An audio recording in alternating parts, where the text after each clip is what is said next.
Olá, pessoas, sejam bem-vindos a mais um vídeo do Carros em Foco. E hoje nós vamos, eu acho que essa é a conclusão da minha série de vídeos sobre engenharia mecânica no Brasil. Eu vou, porque eu já falei tudo, creio que eu abordei tudo.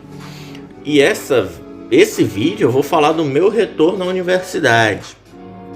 Que retorno, e vocês vão entender qual é o sentido da palavra retorno, mas vocês só vão entender depois de eu me apresentar, que meu nome é Anderson.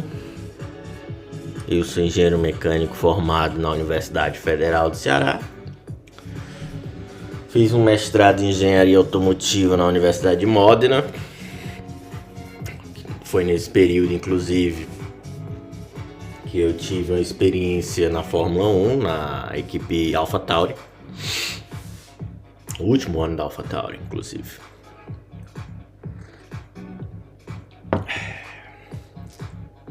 Café ruim. Enfim.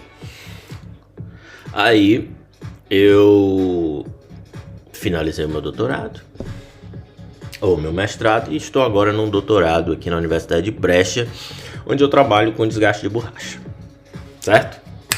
Posto isso, vamos começar, certo? Foi que aconteceu, né?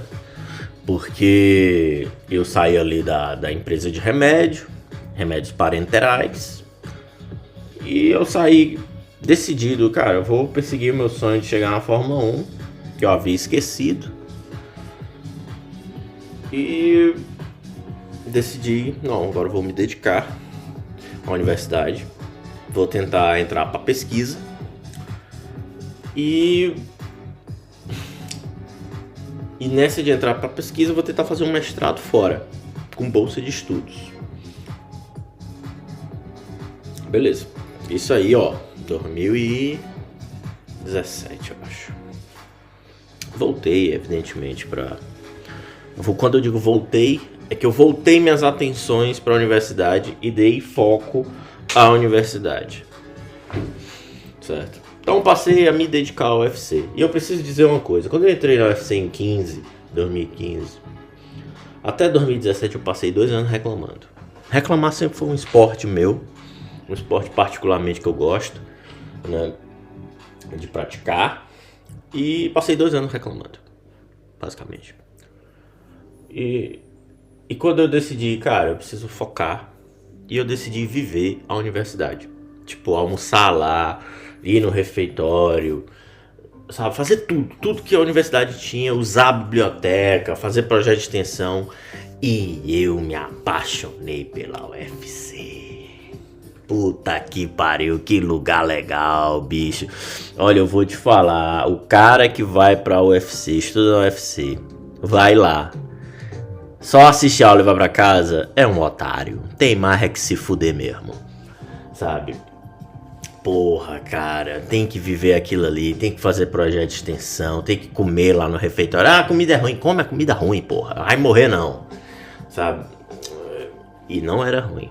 Frango, gostava do quando era frango grelhado, era top, né? E aí eu comecei a viver o UFC, né? Eu fiquei conhecido na biblioteca, porque eu vivia indo estudar na biblioteca, né? Tenho uma amiga lá, inclusive, bibliotecária.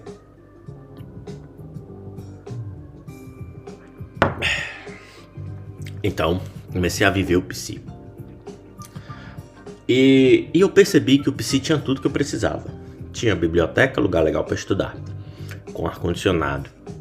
Ok, disputado, porque as mesas, pelo amor de Deus, você precisa chegar cedo.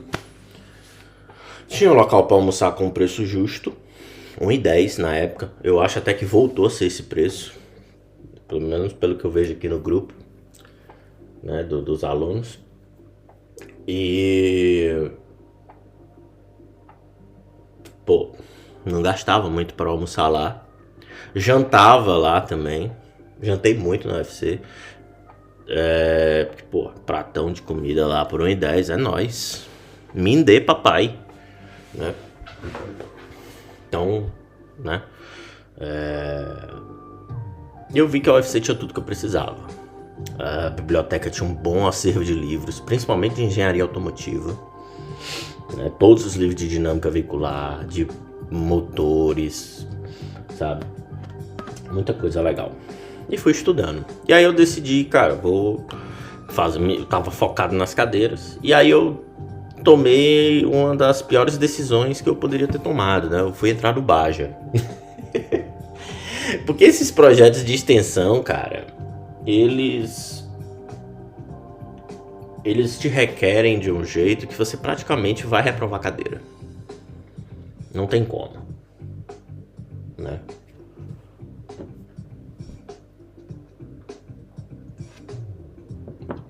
E o Baja, quando eu entrei na época, tava meio ruim das pernas e eles estavam se recuperando para ir para a próxima competição. Aí eu fiz a prova, passei, e eu nunca me dei bem com esses projetos, porque eu não sou um cara, se eu não souber das minhas atribuições com objetividade, eu não vou saber o que fazer. E bom, Baja é caos, né? É todo mundo fazendo tudo. E aí eu não fazia nada, porque eu não sabia o que fazer. E tava todo mundo fazendo alguma coisa, e o que é que eu faço? Então eu vi ali que não ia dar certo. Eu até entrei numa área legal, na área de projetos de suspensão, inclusive. Trabalhei com um cara legal, Caio Torres, muito bom estudante.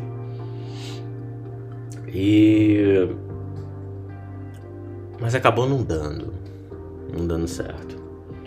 E aí eu acabei desistindo, porque, não... E atrapalhava os meus estudos para as aulas. Eu sou uma pessoa que precisa de muito tempo para estudar para as cadeiras. Eu sou um cara que eu não pego rápido, sabe? Tenho muita dificuldade com estudo. Sempre tive muita dificuldade com estudo. Assim, estudo focando em prova, sabe? Tive muita dificuldade no mestrado aqui, mas a mesma dificuldade que eu tive na UFC. E aí vamos sair. Saí. E foi um alívio, assim, porque eu tava numa decisão louca. Não sai, porque eu não gosto muito de desistir das coisas. Mas não tava dando, aquilo ali não tava colando com o meu perfil de estudante, né? Sou o cara mais focado no trabalho. E tem uma coisa também muito interessante nos cursos de engenharia, é que os alunos, e você vê isso muito no Baja, principalmente, que os alunos eles têm uma certa confusão entre engenharia, trabalhos de engenharia e ser técnico, né? Eles querem muito pôr a mão na massa, só que a mão na massa do engenheiro é desenho, é projetar, é cálculo, é dimensionalizar, modelar, fazer modelo numérico, não é consertar coisas, não é montar. E a gente vê isso muito na engenharia mecânica, nos cursos de engenharia. O cara quer pôr a mão na massa, quer montar as coisas. Só que o curso não é isso, né? E eu entendo um pouco. É por isso até que eu recomendo para muitos estudantes fazer um curso técnico de mecânica antes do curso da graduação, né? Porque você pega aquele momento que você é jovem, tem força, sabe? São 2 aninhos. Você terminou 18 anos ali, faz um curso técnico. Com 20 e poucos, 21, você volta e você termina e vai para a graduação. E nesse período você vai desmontar motor, caixa de marcha, a rodo, né? Porque se for um Instituto Federal da Vida, um Senai, você vai sim desmontar isso tudo, até porque você só vai passar se você conseguir fazer isso. Porque as provas no Senai, que eu fiz inclusive, eram provas práticas e provas teóricas.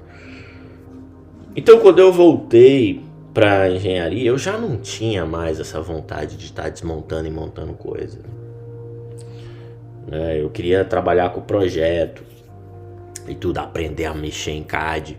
Só que no Baja, como o pessoal já tinha feito o carro, já tinha projetado o carro, não tinha nada para eu fazer. E o pessoal não passava nada para mim. Então, como eu era um cara muito orientado, eu sou um cara muito de ser orientado, não deu certo para mim. Nunca dei muito certo com esse tipo de coisa. E eu tentei o Baja tanto na Unifor como na UFC. E na Unifor também não deu liga. Porque, aliás, na Unifor era uma confusão ainda maior do que na UFC. Eu lembro quando eu entrei, 2014. Foi 2014. Quando eu entrei em 2014, eu não sabia o que fazer. Eu não sabia. Eu lembro que eu vi aquele monte de gente trabalhando, montando carro. Tá, mas o que é que eu vou fazer? Então eu nunca dei muito certo nisso.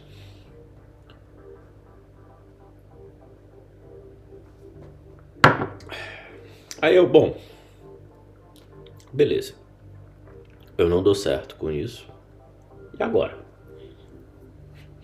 Passei um tempo fora desses cursos de extensão. Tava focado em muitas cadeiras difíceis, como mecânica dos fluidos, porque eu tive que refazer mecânica dos fluidos. Fiz também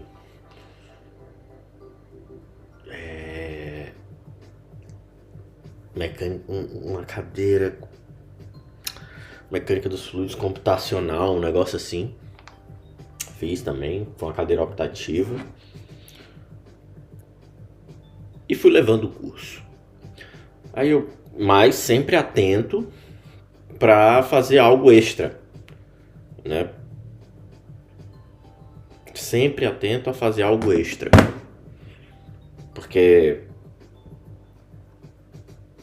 eu precisava fazer alguma coisa, eu precisava de informação para eu conseguir concretizar o lance do mestrado fora.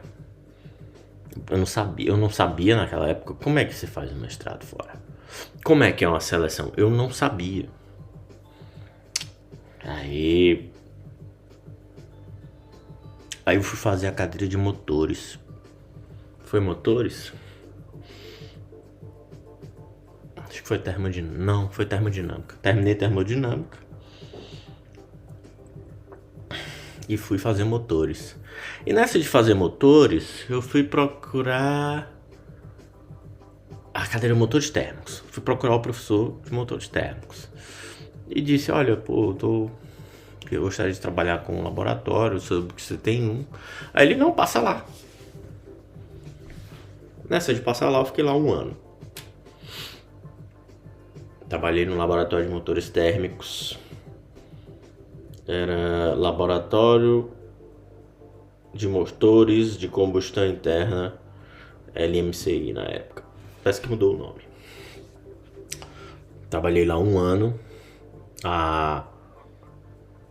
Não havia uma pesquisa em desenvolvimento e eu fiquei trabalhando lá para tentar aprender a mexer com dinamômetro.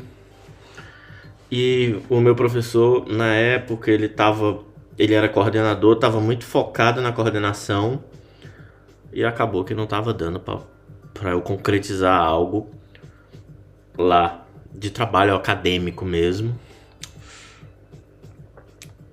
Mas foi lá que eu descobri que para eu fazer um mestrado fora, eu precisava ter um currículo competitivo, academicamente falando. E esse currículo competitivo era ter publicação. Aí eu, conversei com o professor, aí ele disse assim, não, mas aluno de graduação não tem publicação. Aí eu, como é que eu vou conseguir um mestrado fora se eu não tenho publicação? Não, professor, vamos publicar qualquer coisa, um trabalho pequeno aí no dinamômetro. Aí eu sei que vira e mexe, ele, não, beleza, vamos fazer combustão fria. Né? Vamos fazer combustão fria e... Aí eu, não, tranquilo. Decidi entrar nessa, comecei a ler artigo, sabe? E ele tinha um software lá de simulação de combustão.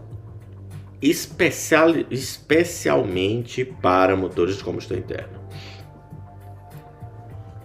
Esse software foi a única coisa que eu não consegui sentar e aprender no autodidatismo. O nome do software se chama Kiva. E já começa que o bicho já é indigesto. Você abre ele é no Linux. Aí já começa meio... Mas na época o meu computadorzinho, o meu netbook, ele era um Ubuntu. Então eu já tinha ali uma certa familiaridade pequena, né? Nunca consegui mexer, porque além dele ser no Linux, tinha um outro problema. Ele era programado em Fortran. Ele não tinha... Hoje a gente entra no software, tem um menu, tem um botãozinho, File, Open, Run, Solve. Lá não era assim. Era programando, linha de código. Puta que pariu, meu irmão. Eu já não sabia programar. Aí fudeu. Mas eu vou aprender essa porra. E eu lembro que num dos anos que eu tava nesse laboratório, eu passei julho inteiro estudando esse software. E eu não aprendi nada. E aí eu vi que não ia dar pra publicar lá. Ainda assim, fiz alguns ensaios lá com o dinamômetro, mais de demonstração para os alunos. Foi um período também que eu fiz a cadeira de motores térmicos com esse professor, uma cadeira muito boa, sabe? Inclusive eu tenho um artigo no site sobre motores, que é basicamente o trabalho dessa cadeira. Eu peguei o trabalho e transcrevi para lá. E não deu certo, não estava dando. Só que nessa, um amigo meu do curso me viu, né, viu que eu tava trabalhando lá, me achou um cara muito dedicado. Aí disse assim: ei, tu quer vir pro laboratório de vibração? Aí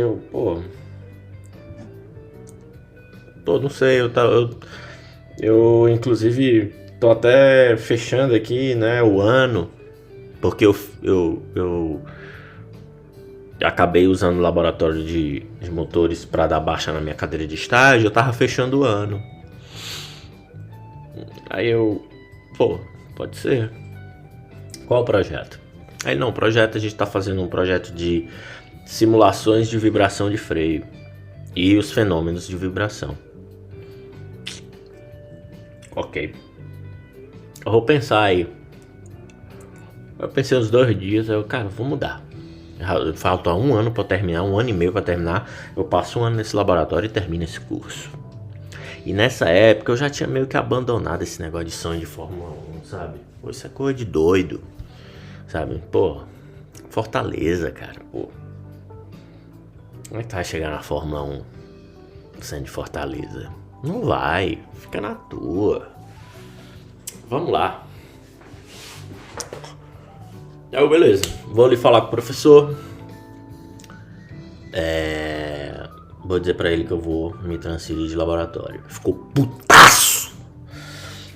putaço porque eu ia me transferir de laboratório. Mas porque eu ia transferir? Não. Porque eu fui pro laboratório do rival dele na época, né? Do professor arquirrival dele, que hoje estão de boa. Hoje são friends. Mas eu fui. Do jeito que eu pedi pra entrar, eu disse, vou aproveitar, falta pouco pra terminar o curso e vou ver outras coisas lá, parte mecânica, né? Meu objetivo era ver se eu conseguia publicar. E foi a melhor decisão que eu tomei, foi a decisão mais acertada que eu tomei dentro da universidade. Tipo aquele tiro, pum, no alvo. Entrei no LabVib, conheci o professor Rômulo, né? Eu ainda lembro. E o Rômulo, eu preciso falar do Rômulo, porque Rômulo ele... Vocês lembram quando eu disse pra vocês que a UFC tinha tudo que eu queria? Né?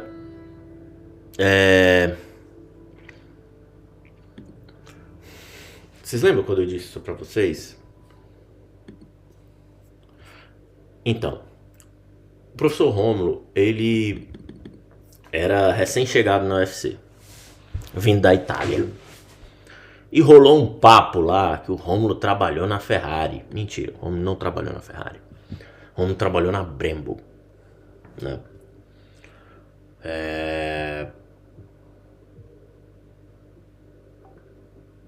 E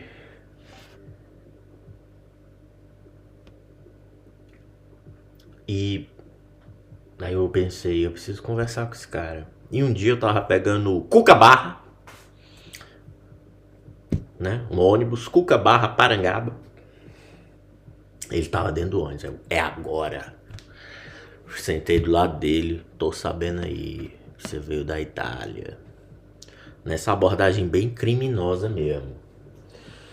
Brincadeira. Mas a gente ficou conversando. Eu também tenho muita vontade de estudar lá, pô. Meu sonho é trabalhar na Ferrari. Ele é bom fazer um curso de italiano. Eu tô fazendo.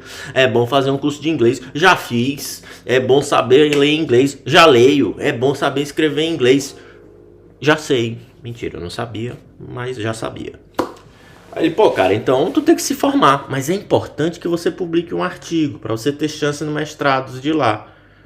Aí eu, era isso. Isso antes eu ainda tava no laboratório de motores. Passou.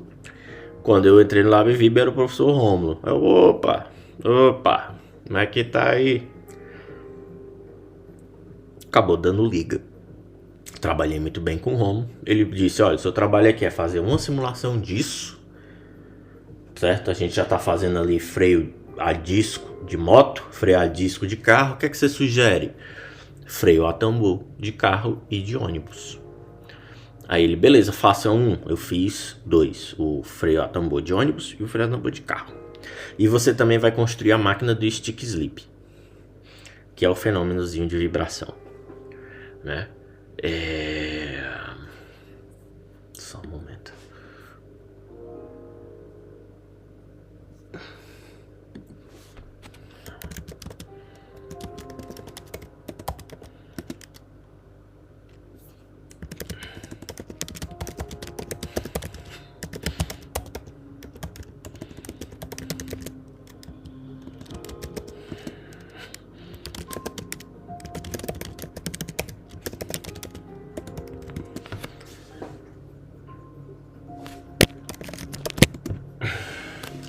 Aí, beleza.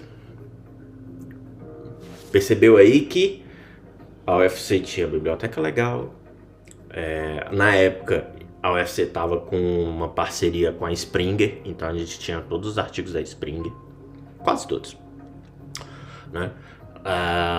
Tinha biblioteca legal, Springer, tinha refeitório bom, tinha acabado de construir um refeitório novo, inclusive, né? Lotado, mas dá pra comer legal, né? Ou seja, eu tinha tudo que eu precisava. Um teto pra estudar, internet, salinha com ar-condicionado, às vezes quebrava, mas consertava. E agora eu tinha uma salinha, um laboratório, e eu tinha uma mesinha pra estudar. E eu tava sendo orientado de fato. Professor, você vai fazer isso e isso. Eu quero a simulação e eu quero a maquininha. Certo? E aí eu, perfeito.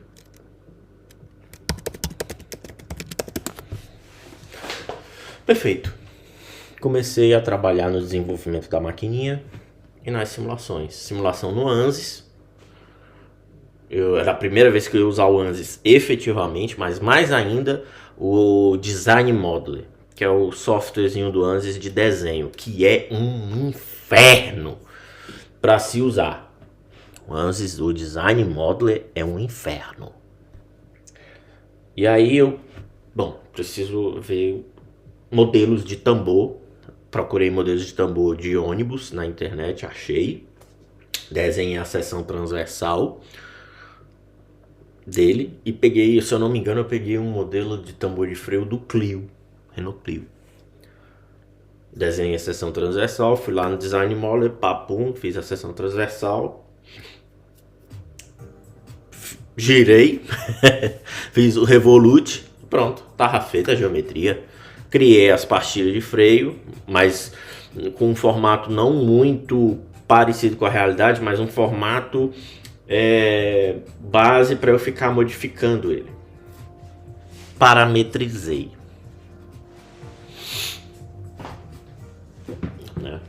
Fiz a simulação. E foram 2 simulações. Tambor pequeno, tambor grande. Só que o tambor pequeno, eu sei que existem 2 tipos. Na verdade, 2 tipos. O simplex, que eu tenho as sapatas, elas são acionadas por um cilindro de freio. Então elas estão aqui e elas fazem assim. Elas abrem e prensam, elas são imprensadas contra o tambor. E tem a duplex, que aí já é invertido, elas abrem invertido, certo? Ou seja, eu tenho 2 tambores, tenho 2 burrinhos de freio, um em cima e outro embaixo, e aí quando eu piso no freio, elas abrem ao contrário, né? Um abre no lado oposto da outra. E aí eu sei das vantagens de cada sistema. Então foram 3 simulações. E foi dado pra caralho. Muitos dados, assim, gigabytes de dados. Meu computador quase explodiu, né? Pegamos os dados, fizemos ali um post-processing e vamos escrever artigo. E foi ali que eu comecei a escrever em inglês, certo? E esse laboratório ele foi muito didático para mim, porque foi lá que eu aprendi a escrever em inglês e eu aprendi na marra a escrita acadêmica. Nessa eu fiz 3 artigos. Um para o tambor pesado, um para o tambor pequeno simplex e outro para o tambor pequeno duplex, certo? Aí eu fiz um artigo comparando os 2 tambores pequenos e eu fiz um outro artigo comparando todos os tambores. Esse 5º artigo, até hoje eu não consegui publicar ele, né? Inclusive ele tá em análise numa revista aí. Os outros 4 eu publiquei. Publiquei 4 artigos no fim da graduação. Na verdade, no fim da graduação eu publiquei 2. Os outros 2, eles saíram quando eu já estava em Modena. Quando eu terminei as simulações, foi comecinho de 2020.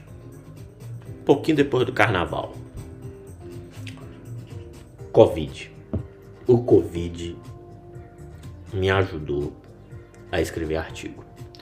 Eu passei a quarentena inteira estudando. Inteira. Quando eu terminei de escrever os artigos tudinho, submeti todos, era julho de 2020.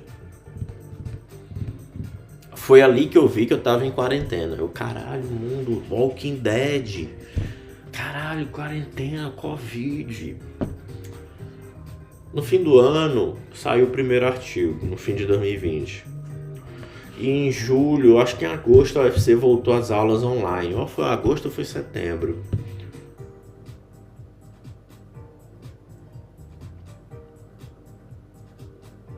Aí eu voltei a estudar. Os artigos já tinham publicado. Tinha uma coisa importante.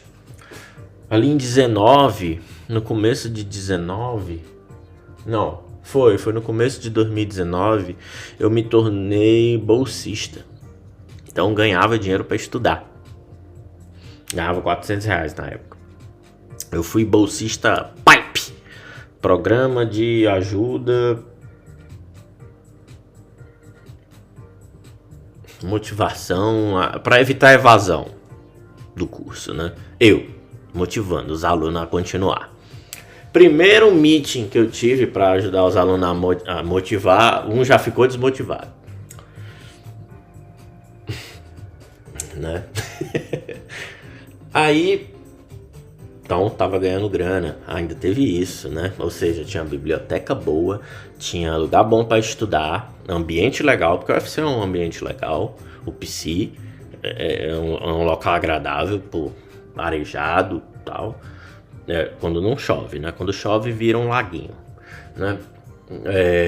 Tava sendo bem orientado, tinha um projeto massa, né? Escrevendo artigo, lendo artigo, escrevendo em inglês, sabe? Fazendo coisa legal, cara. Então eu tava satisfeito com relação a isso. E o sonho da Fórmula 1, ele tava ali, né? Pô, agora vai dar certo. Quando foi ali no fim da pandemia, eu fiz esse semestre, né? E fiz um semestre ali na pandemia, quando foi no fim de... Foi 2020, o semestre, primeiro semestre de 2020 terminou no fim de 2020, porque, enfim, pandemia, né? Depois começou, quase que meio que emendado, o segundo semestre de 2020. E foi no começo desse semestre que o Rômulo disse: olha o que eu tenho aqui para te mostrar. E era o bando, o edital, né, da Universidade de Modena. Aí eu olhei, eu li. É isso. É isso aqui que vai me botar na Fórmula 1. Aí ele falou: cara, eu acho que você é tua cara. Tu que gosta de carro e tudo. E já tinha 2 artigos publicados. Ele: cara, tu tá bem. Tu tem 2 artigos publicados. Só se formar agora, fazer uma tese massa, tirar 10 e pronto, cara. Me submeter, que eu acho que tu passa. Porque com 2 artigos publicados na graduação, tu vai passar nisso aí, cara. E aí o sonho veio, né? Mas ainda faltava um semestre. Então a seleção daquele ano eu já abri mão.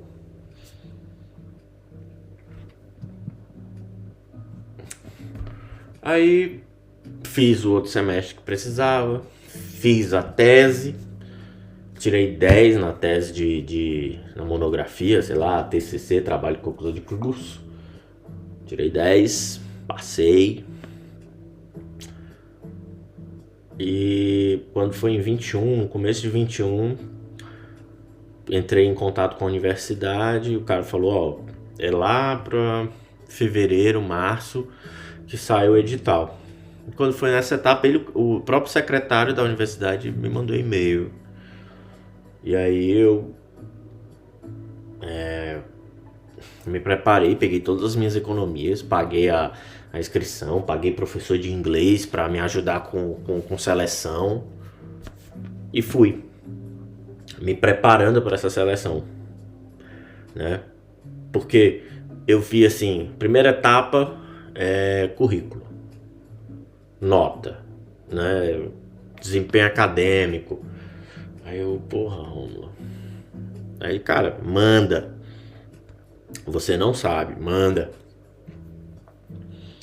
Aí eu mandei, botei os 2 artigos que eu tinha lá, TOEFL, que na época já era 3, né? Acho que já era 3. O quarto veio quando eu tava em Modena. Acho que foi em janeiro, inclusive. Janeiro de 22 saiu o quarto. Aí, beleza. Mandei, passei na seleção, na primeira etapa, no filtro. Aí eu falei: próxima seleção é entrevista. Fiz as aulas de inglês, passei, e depois daí entra nos vídeos lá de engenharia na Itália, engenharia automotiva na Itália, que você vai entender como é que foi. Mas basicamente essa foi a minha trajetória na engenharia mecânica.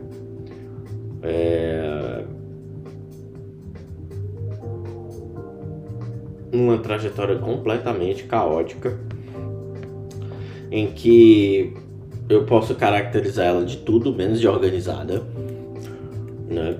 Eu fazia o contrário do que me diziam. Eu lembro que na universidade, na Unifor, na época, a coordenadora dizia: não arranjem estágio agora. Eu fazia exatamente o contrário. Eu ia atrás de estágio. Tipo, quando eu entrei, no caso, né?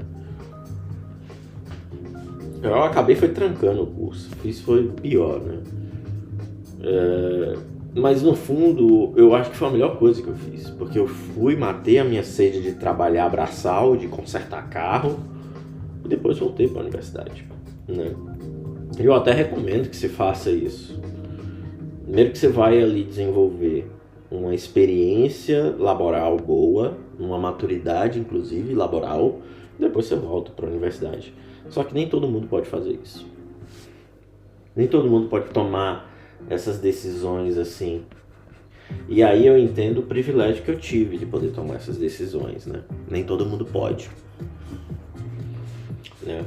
Então, a minha carreira na engenharia mecânica, ela foi muito caótica e ela foi muito longa. Eu comecei em 2007 na engenharia mecânica, né? Fui até final de 8, tranquei. Não. Eu comecei em 2008. Fui até o final de 8, tranquei. Voltei no fim de 2009. E daí eu fui até 2020. Não, 2021. Foram de 2009 a 2021 12 anos de curso. Foi tempo pra caralho. Porque quando eu pagava a universidade privada, eu pagava com o meu salário e botava pouca cadeira, né? Quando você trabalha e estuda, você não se forma. Quando eu fui para o UFC, eu tava lá atrás ainda. Foi basicamente começar ali do 3º, 4º semestre. Então, foi uma sequência de escolhas caóticas, mas nas quais eu pude aprender muito sobre o mercado de trabalho. E eu vi o que eu tirei do mercado de trabalho é que você pode trabalhar muito, mas chega um ponto que você não vai ganhar mais. Você não vai conseguir subir mais, porque você não tem graduação, você não tem diploma, certo? E foi ali que eu entendi por que filho de rico nem trabalha, ele estuda. Foi ali que eu entendi. Porque chega um ponto do trabalho que se você não tiver graduação, você não sobe. E foi ali que eu entendi porque que rico faz faculdade boa, vai estudar fora, né? Para estar sempre muito bem graduado e pegar cargo alto. E geralmente até na empresa da própria família, né? Foi ali que eu entendi também, foi dentro do mercado de trabalho que eu criei consciência política de tipo, eu sou a favor da classe trabalhadora. Eu não tô interessado se o patrão tá bem, eu quero que o patrão se foda, né? Por quê? Você é muito radical. Não, o patrão é radical. Se o patrão sabe que você trabalha com, por exemplo, funilaria, você trabalha com muitos solventes e tudo, e que aquilo pode ser nocivo a você, mas na lei não tá lá dizendo que ele tem que te dar insalubridade, ele não vai ter pena de você e você que se foda. Certo?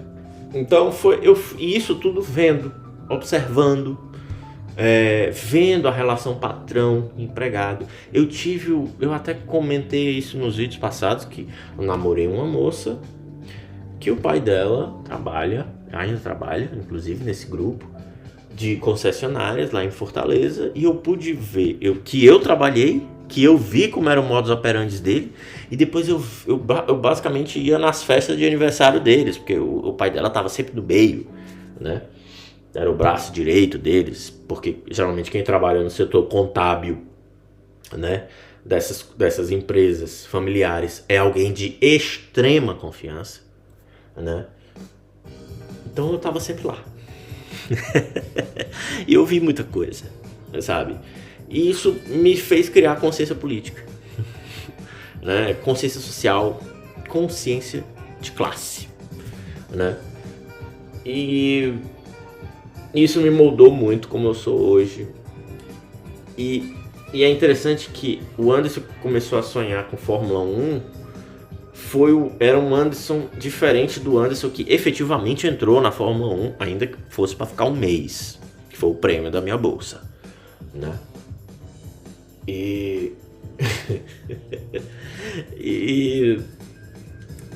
é interessante como as coisas perderam um certo valor ao longo desses anos, né?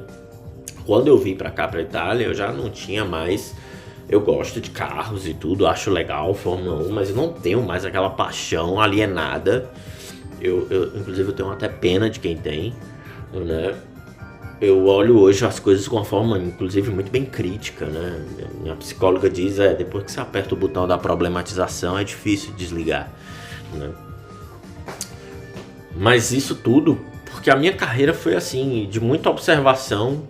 Eu sempre observei muito os meus patrões, como que empresas multinacionais funcionam, geralmente pagam melhor, né? A indústria paga melhor do que o meio de serviços, né? Empresa familiar é uma das piores coisas que você pode fazer na sua vida, trabalhar numa empresa familiar, sabe? Você sabe que não vai crescer, né? E tudo isso eu vi, né? Então, quando eu voltei para a universidade, de fato, foi para a UFC, não, foi para a Unifor. E aí depois que eu fui para a UFC, que quando eu voltei para focar nos estudos, eu ainda estava na Unifor e eu de fato estava muito focado nos estudos nesses anos, nos últimos anos da Unifor. Então eu já vi a universidade com outros olhos, já levava muito mais a sério, né? E ali eu entendi como o estudo tem um peso grande na nossa capacitação profissional. E não é à toa que hoje eu sou pago para estudar dentro da melhor universidade de para doutorado da Itália, né? Segundo eles, né? Eles saiu o ranking lá, segundo eles são os melhores, e é isso aí. E sou pago para estudar, né? Consegui o sonho de trabalhar estudando, né? E eu acho que essa é a conclusão da minha engenharia mecânica no Brasil, né? É interessante como a gente muda ao longo do processo. Eu não sei que tipo de vídeo eu posso fazer depois desse. Talvez o vídeo que eu faça seja o do doutorado. Mas para o doutorado eu preciso concluí-lo, né? Então talvez essa série de vídeos pare por aqui. Vejamos o que vem pela frente. E se eu tiver alguma ideia eu faço. Se você quiser também sugerir uma ideia de vídeo, fique à vontade. A gente se vê nos vídeos de estudo e de sofrimento acadêmico. Até a próxima.